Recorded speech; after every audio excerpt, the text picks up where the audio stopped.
Steelers draft. Uh, Greg and I are Steelers fans. As we said, Greg's dad played for the Steelers. I believe he was what? He was right next to Jack Lambert in the locker room. Um, Yep. which is a funny story. Greg's talked about that before, but what do you think they're going to do, man? I heard that they may move up to number 9. Um, I don't know if they'll get Joey Porter Jr. I don't know if they're going to go O line, corner. I don't know, D line. Um, Yeah. any So, thoughts on that?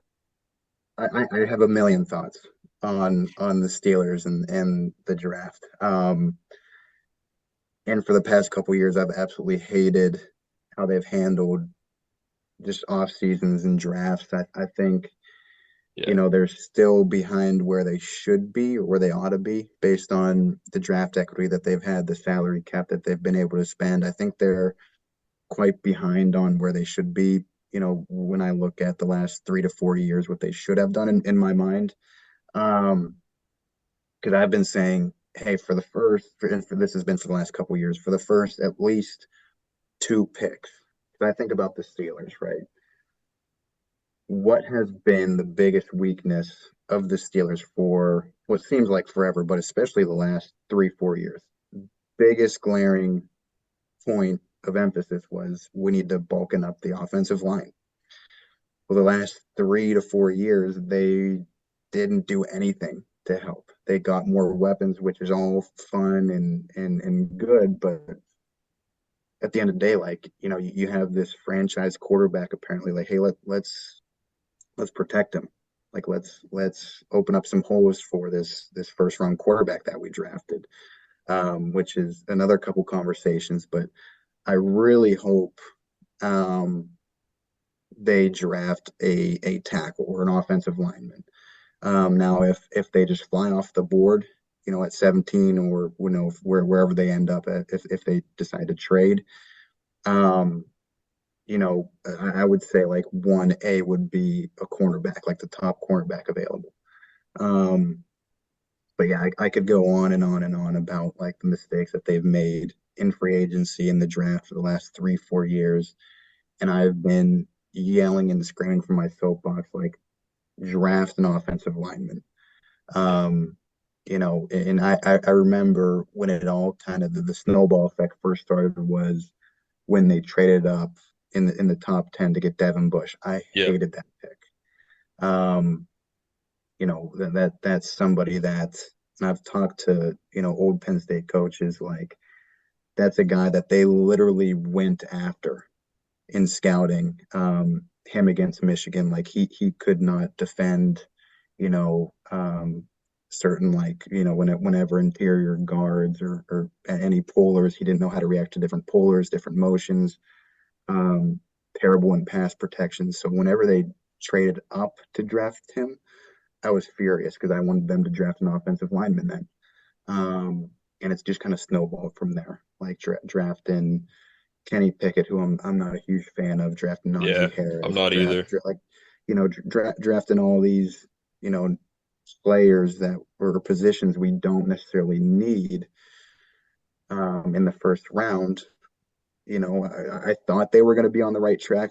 What was it last year when they signed Mitchell Trubisky? Like perfect. Like you have a competent starter. Like we can lose with him. Like it's fine. We'll probably win 7 to 8 games with him. We'll get a Yeah, decent draft pick and be able to tighten up the offensive line. But no, they signed Mitchell Trubisky and then yeah, draft Kenny Pickett. It's like, what are we doing, guys? So, like I said, I could go on and on, but I'm hoping they draft an offensive lineman. If none of the top guys are available, then falling back on DBs. That's my yeah. thought, but they probably won't do that. They'll probably go with, you know, the High Smiths and Watts third string, backup in the first round.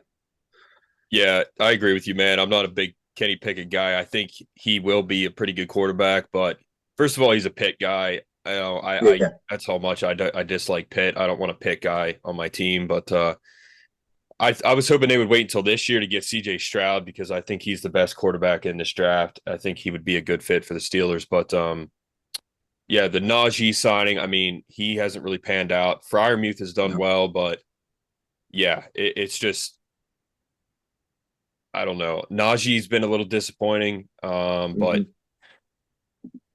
again, he doesn't really have a line, man. So, Yeah. that's Yeah, and I think at this point in today's game, like you don't draft running back in the first round. And I know there's a lot of buzz about Bijan Robinson coming out of Texas. Like I understand like the hype and to be quite frank, like I don't think he's anywhere close to the prospect as Saquon was, and I yeah, feel like he's getting a lot more buzz than Saquon was.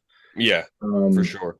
but like you can get guys in free agency like a Kareem Hunt type running back who's literally still available for probably like $3 or $4 million. I think that's the Hmm. number that they're throwing out. Yeah, Like what's wrong with that? Like you look at when the Patriots had their huge runs, like they had like the Deion Lewis's and the James Whites that weren't like, super great running backs, but they could catch it out of the backfield. They could, make decent plays, good pass blocking, and they were super cheap. yeah. So I don't know. I don't know, man. I don't want to get too worked up about the Steelers because Greg Greg was Greg was on a good run there yeah, on his Steelers analysis. Didn't want to get too hyped up. Got pretty hyped up though. Well, yeah, yeah, they're just yeah, always a disappointment, but it is what it yeah, is. man. Yeah, I Greg is diehard Steelers just like I am. I remember in 2013 or when I was 13, 2005, I prayed every night that the Steelers would win the Super Bowl. I was literally praying every single night, like, please God, let the Steelers win the Super Bowl. And they did because they had that heartbreaking loss to the Patriots. Oh God, that still brings pain. In the AFC Championship, when Big Ben threw that interception at the end. And that was just and uh, the announcers they're so heartbroken. I remember when they were like, oh, he threw the interception, and then to this day, man, like when they lost to the Packers, Aaron Rodgers Yeah, has been the most like overhyped quarterback in the NFL since then. He is very good, obviously, but he beat the Steelers. That was when Mike Tomlin on Big Ben's podcast said that defense was the best defense he ever coached, was that yeah, 2010 Steelers defense. And they showed them up in the Super Bowl. Still a very heartbreaking loss. You never get over that really until you get back and win again. But yeah, man, like you were saying, you know, they got Najee, they got Pickens was a good pick, but really the second round guys have panned out better than the first round guys. I mean, yeah, Juju, Claypool, Pickens is going to be another guy. Hopefully they don't trade him away, but you know, they draft these second round talents, they turn into divas, then they trade them away, which is fine. That's what the Steelers do, but like LeGarrette Blunt, they traded him away. He won a Super Bowl with the Patriots. So yeah, you're right. Like I think Najee hasn't really panned out because of the O line. Um, I mean, they need D tackle. They need another cornerback. They need an offensive lineman. So when they trade up for this nine guy, if they do, I'm thinking they're going to go Jalen Carter, but yeah. maybe they're going to go. I think he's the Pollock out of Northwestern. I forget his name, but Yeah, the Skoronsky or whatever, Bronski. Yeah, whatever his name is. Yeah, he's yeah, they're saying he's like a Hall of Fame caliber player. yeah. So But I don't know if they'll go him. I mean, they made these free agent signings for the line, and they've done phenomenal with the. They got Patrick Peterson and Keanu O'Neal. yeah, That is awesome. yeah, And quite honestly, I think having those guys, it almost makes them contenders, I believe, for a playoff run. I really do. Because yes, they're at the end of their careers, you can say, but they're great leaders. They're great players. So I don't know, man. Yeah, we'll see. I think, just thinking about the makeup of the team, it reminds me a lot of like when the Bengals were starting to come up. Like, hey, you have this young quarterback that's, and I don't think Pickett is on the same level or wasn't on the same level coming into the draft or out of college as Joe Burrow was. Um, but you look at, okay, you have George Pickens with like he seems to be like a monster outside, kind of like a Jamar Chase, and Deontay Johnson, kind of like a solid 1-2 punch like T Higgins and Tyler Boyd, and um, you know defensively, I think the Steelers are a lot stronger than the Bengals, but their biggest hiccup, both teams, is offensive line. Yeah. And for the past couple of years with the Bengals, the biggest reason why they're not, reaching the Super Bowl or winning the Super Bowl is because they can't protect Joe Burrow. Um, so I think, I think there's still a little bit, and it depends on the rest of this offseason and the draft. I think the Steelers are another year away from being real contenders, but I don't think they're far off. Like if they can get the draft right, if they can get another maybe couple signings in there, I think they are right there. Again, kind of Yeah. like the Bengals were kind of right on the cusp and went on a run later that season, couple years back.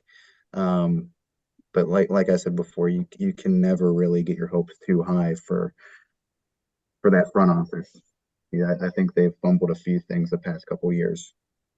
Well, the criticism is there that Mike Tomlin won a Super Bowl and went to another Super Bowl with Bill Cowher's team, which, you know, it's partially is true. I mean, he really didn't you don't just go to a Super Bowl because you have good players. I mean, Mike Tomlin is a great coach in my opinion, Yeah. but Yep. he's one of the best, but he hasn't really proven to me that he can build his own team and make a deep postseason run. They haven't won a playoff game since 2016. I Yeah. think it's the last Forever. time they won. And then, they got beat in the AFC Championship against the Patriots, I think in like 2018 or something like that. It's been pretty, or 2017, it's been pretty rough. So, Yeah. Yeah. I think, the Steelers, I feel like just need to commit because for the past, again, 3, 4, 5 off seasons, it's like, hey, like we think the window's still open. We're gonna try to make a push to make a long run. I feel like the writing was on the wall, where it was like, hey, at best, you guys are gonna win maybe one game in the playoffs.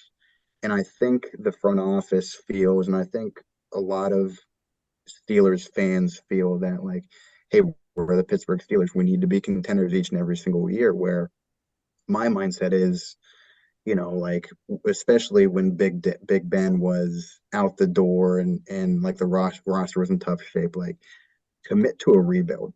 Like yeah, like don't say like we're tanking or like, don't yeah, bribe the coach to lose games like the Dolphins did. Um, but like, yeah, like sign Mitch Trubisky, like lose games with him. Like he's competent enough to like not be like a complete idiot out there, but like he's not gonna be like a Super Bowl winning quarterback. So like yeah, have one bad year where you have a top 10 pick and like, yep, use that draft equity that we have. Like, hey, we traded Chase Claypool for basically a first round pick. Like it would have been awesome to have the number 7 pick and the 32 pick. But each and every single year, it's like, hey, we're a cusp playoff team yeah, and we're picking anywhere from 15 to 20, where it's like, yeah, don't get me wrong, you can get a really, really good player there. But like when you're picking in the top 10, those are all pro players. Um, so I think the yeah, front office needs to get off this whole thing of, oh, Mike Tomlin's never had a losing season. Like, who cares? Like he hasn't won yeah, a playoff game. He hasn't won a Super Bowl right. in forever. Like fans especially, like, hey, this isn't the 70s or 80s anymore. Like, this is a completely different franchise, completely different game in general. Like we need to do things the right way. Like we need to have a proper rebuild rather than trying to reload because you think the window's open because it's not. kind of like the Penguins are going through it as well right now. Like we have generational talents on the Penguins. I know it's a completely different sport. I'm sure a lot of people are going to be logging off right now. Um, but like you have Sidney Crosby's and Evgeny Malkins who definitely at the end of their careers, but front offices are like, hey, we need to make this push because their window's still open. Well, I mean, yeah, we have Sidney Crosby, but like the rest of the team is super old and slow. So the state of Pittsburgh sports right now is not very good. But Yeah, I think and I'm not a diehard Steelers fan. I'm certainly not a Penguins fan. Sorry, Greg. But but um a lot of value in what you're saying. I think you're right as far as the Steelers and what they ought to be doing. And really, just in general, I think it comes down to just some things that you kind of have to just acknowledge in life in general, even outside of sports.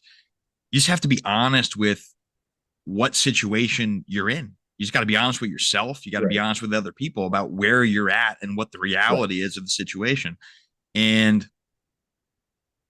you know, I think the Steelers did a good job with signing Sam Alou from the Philadelphia Eagles. And that, that's a big bump.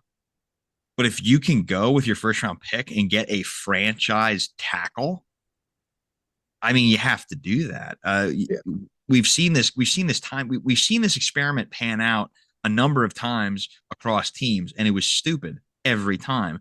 You look at what Indianapolis did when they drafted Andrew Luck and gave him no offensive lineman. They got him yeah, so banged up and hurt that he retired when he was still a young guy. Like Joe Burrow, if he had adequate protection, he's in the Super Bowl. Hmm. yeah. Let's be honest here. Yep. All the credit to the Kansas City Chiefs and Patrick Mahomes and all this stuff and whatever else. And But the Chiefs are drafting like just drafted Creed Humphreys, who's an all pro guy, and he was just drafted, and that's a guy who I was thinking out of college, like, hey, that would be a perfect fit for the Steelers. Like we're Yeah. looking for interior alignment, but yeah, I didn't mean to cut you off there, but that no, and that's that's the point. exactly the point that I'm talking about. So you're looking at a situation. You look at the Philadelphia Eagles. Look at what they're doing with their offensive line, Right, stellar offensive line, and right, it's my hope now. They got all pro guys all over that line, but they're getting older. Yeah. yeah, Gonna need to replace guys. I hope to God they take a franchise tackle in this draft. They got two picks. And again, that's the mindset of the front office. That's the alignment, ownership, GM, coach. They understand that that is the way to go. Kansas City, who's the head coach? Andy Reid, former longtime Philadelphia Eagle. What was he notoriously good at? Drafting offensive linemen. See the same thing. yeah, So I get the notion of, well, we gotta make this push. The window's still open. I think what folks they miss the forest for the trees in these situations, because the way you make the push is by always consistently building towards the future. yeah, If you need a piece, if you need a weapon, you can free agency one player. You can go into free agency and get a piece. yeah, But you can't build the bulk of a roster through free agency. It's not the best way to go. It's Yeah. wildly expensive yeah, to try to do that. And usually what happens too is you can just totally just devoid yourself of quality draft picks because they're getting worked into these trades and these big time deals and whatever else. And then you're not building the depth. You're not building the yeah, thing from the ground up. So you're kind of sitting in a house of cards, and eventually 99 times out of 100, those things absolutely collapse. And then the yeah, rebuild that you were so worried about not doing is now going to have to be so much longer Hmm. because you yeah, just weren't doing what you should have been doing the whole time. Yep. So yep, I hope for your guys' sake, and I absolutely don't mind the Steelers at all. Again, Pennsylvania team, tons of respect for them. But I agree. I think they got to go O line and really build this thing out from the ground up, because that's what you need to be successful. Hmm. Like I said, Kenny Pickett, I do think he has potential to be a pretty good quarterback. It doesn't matter how talented of a quarterback you are if you don't have protection and time It doesn't Right. matter how good your weaponry is if you're getting sacked in 2 seconds. Your receivers don't have any time to do anything. Yeah. Um, it seems so obvious and logical. That's because it is. And a lot of times the front office types are making decisions maybe not necessarily in the best interest of the X's and O's and the football perspective. In some cases, in my opinion. But we'll see what they can do. They have an opportunity. There's definitely a boatload of very quality players to be had in this upcoming draft. So they're going to have Yeah, opportunities. What they do with it, we will just have to wait and see. for sure. Yeah, and that's what Penn State's doing with recruiting. So keeping the young, highly talented players coming in. So that's exactly what we want Penn State to do. It's essentially the same thing. It's not, we had this great team. Let's go to the playoff, win a national title. It's keeping that going, like Alabama, like Georgia, like Ohio State. They've been doing that for years. So, Achieving sustained success. And again, this is primarily a Penn State football oriented podcast and show. I don't think we're going to have to twist anybody's arms that is a Penn State fan about the importance of having a quality offensive line. I don't think we need to do that. I think everyone is on the same page with that side of the argument. yeah, because we haven't always had that, even back when Saquon was there, especially particularly 2017. I'd say the weak point was that offensive line just not being able to, because he's a very hard guy to block for, and you need a very like a unique type of lineman to block for a guy like that. Greg, would you agree? Yeah, 100%.